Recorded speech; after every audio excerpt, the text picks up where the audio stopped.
Happy Monday. You guys, it's the Monday before Christmas. Like, what? Like, where did the time go?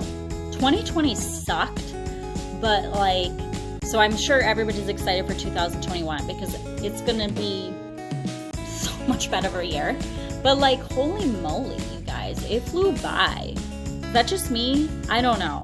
But I can't believe Christmas is here. It's my birthday next week on New Year's Day, and a month ago, I was like, oh my God, I'm gonna be 34. I don't know why I'm having such a hard time with this birthday. Like, I just don't know. But anyways, okay. Enough about that. I had to start out the conversation with that because I was just thinking before I hit record, like, is it really Christmas this week?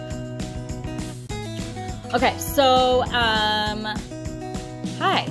So, I came out with my IGTVs again a couple of weeks ago, and my first topic was branding for venues, and I got a lot of great feedback from it, so thank you to all the event venues that messaged me and emailed me and whatnot and told me that it was awesome, so thank you. So I had posted a poll on my stories as well as emailed some of my personal venue friends asking, what do you want to know? What should I post about? Because I don't want to just talk about something that's you don't really care about. So, anyways, one of the venues wrote back saying, what are the pros and cons of having in-house services? And that one hit home with me because before I was labeled as a venue consultant, as you know, I was a venue manager, and I was also consulting venues throughout my whole entire career and didn't even realize it. And one thing that I was really excited about and that I really liked doing actually, was building packages and amenities for venues, because that actually helps with selling the space and yada, yada, yada. It's a domino effect. And so I was like, I'm going to do that for this video. Obviously, with in-house services, there can be a lot of in-house services that a venue has, like bars and catering and, like an in-house coordinator and things like that. And so I thought, from today until through January, why don't I focus on one service per se, per video? Because otherwise I would sit here for like 20 minutes and just talk your ear off, and we don't have time for that. So, I thought I would talk about Decor first, the pros and cons. So, I'm just going to list it off there, and then obviously everybody will have their own opinion on what works best for them. This does not mean that you have to have in-house decor. I'm just literally listing all the pros and cons that maybe not every single venue owner has thought of. So why don't we start off on a good note? How about that? Pros. When we started offering in-house decor at the venue I was managing, the one thing that was a huge pro was that, it's pretty obvious, it's an extra income. After a while, even if you charge like a few bucks per centerpiece or whatever it may be, it adds up and it eventually pays for itself. So every business should have a little add-on service. Every business should. For example, my event planning services, I'm very a la carte. I have basically everything in-house except for actual decor. But we can do floral. We can, if you want me to do RSVP management, if you want wardrobe styling for your rehearsal dinner, or you want to hire a wardrobe stylist for the speaker you're flying in for your corporate event, whatever it is, I offer it. And so they're just extra add-on services and extra income. So yeah, same thing goes for venues that have in-house decor. So that's definitely a plus, because who doesn't like money? Okay, this makes you a one-stop shop And I wrote a little bullet point saying that the third pro is a selling point for clients, but now that I'm talking out loud, I'm just going to put those two things together. One-stop shop and a selling point for a client. If you have extra services that you offer in-house, your client's most likely going to book you over over a venue that doesn't have that. Because when it comes to event planning for a corporate event or a wedding, whatever it is, people want convenience.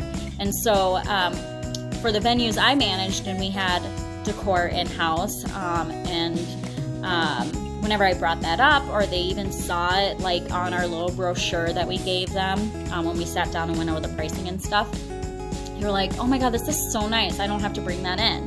And then most of the time they would actually book because they were looking for those items and we had it. And so it's a huge selling point when you have, that type of thing there that they don't have to worry about, especially decor.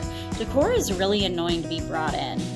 It really is. Like, sometimes they don't go to an actual decor company and get all these things, but they bring it in all themselves.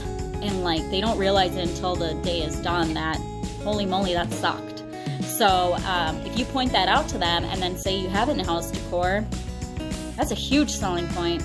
So, okay, some cons. Obviously, space. Having the space kind of sucks. Like, if you don't have it, like, it just makes it terrible. But I will say, I will rebuttal that, and like, it just comes down to an organizational system. So like shelving and things like that. You see things for like home organizers all the time that come into your home and like, come up with a system and storage unit. Don't think just because they have home organizer in their title that they can't come to your closet that you store all your decor, candle cylinders and stuff in, and can't organize it for you. So I have a bunch of referrals.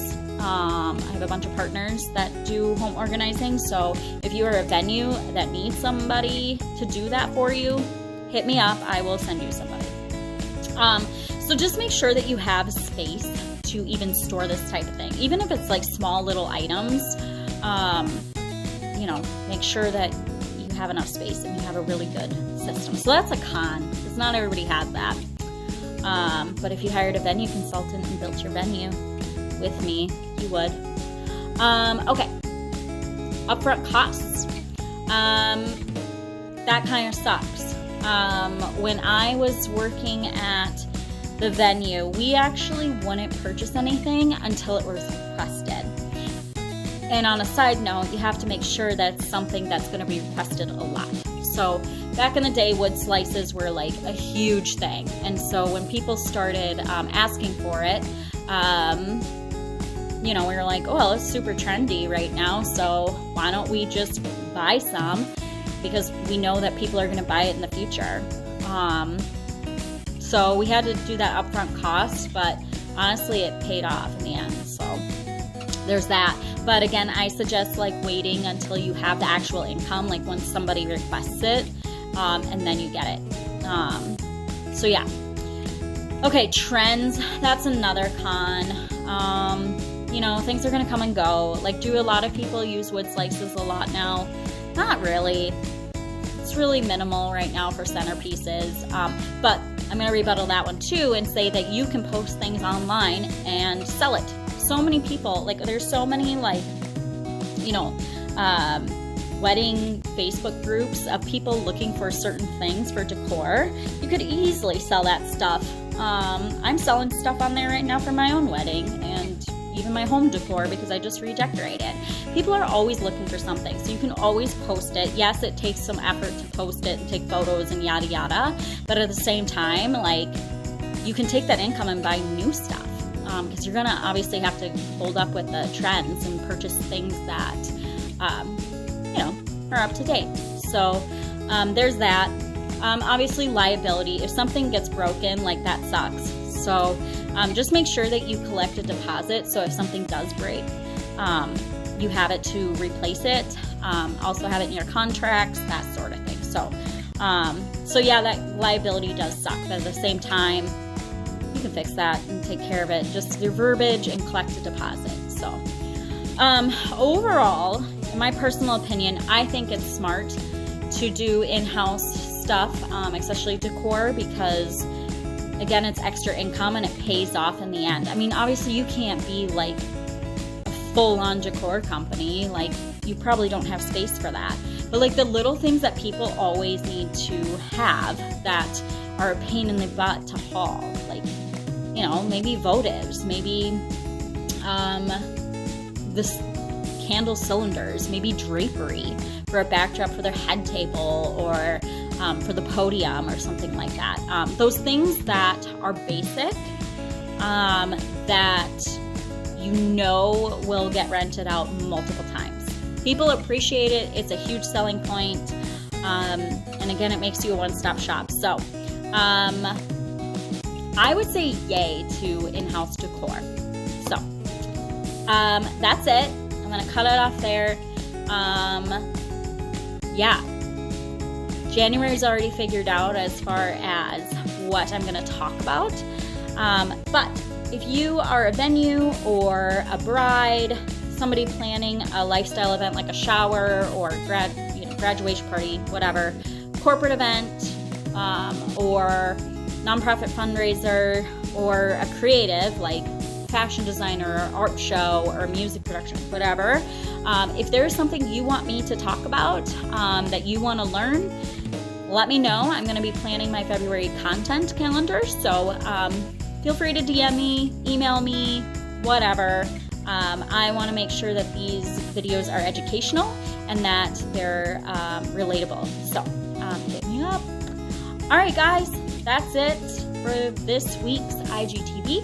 I will be back after the holidays. Have a very Merry Christmas, Hanukkah, all the things, and cheers to 2021. Bye, guys.